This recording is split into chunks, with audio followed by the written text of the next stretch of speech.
I'm a social person, so I had people over. I had Bob Rodriguez, who is a director at Salad Master, and he came and did one casserole, and he talked to me about all of the new pieces of Salad Master that have come out. And that's it. This is the same Salad Master skillet that I've had since 2014.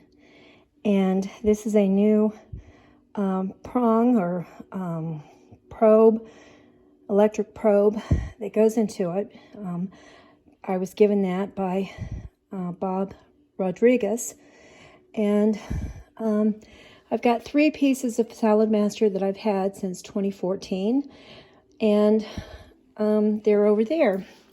I keep them on my stove because they're great for warming things up. They're great for cooking things in 20 minutes. They do it at a steam, but they don't have a pressure cooker kind of quality.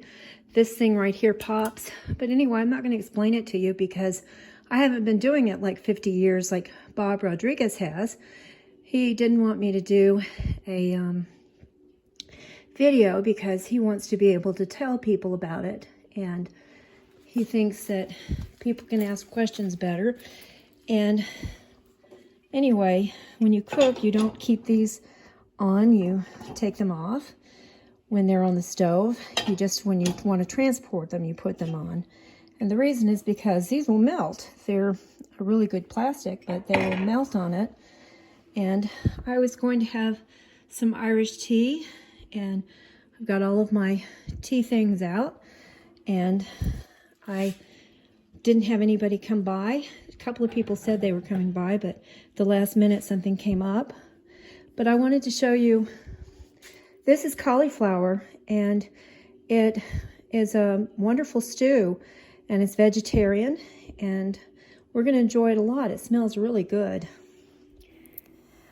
I made sandwiches, and I got out the china, and I bought some chocolate, and I still have my rosemary in the window. I need to plant it because I don't know anybody who needs more rosemary.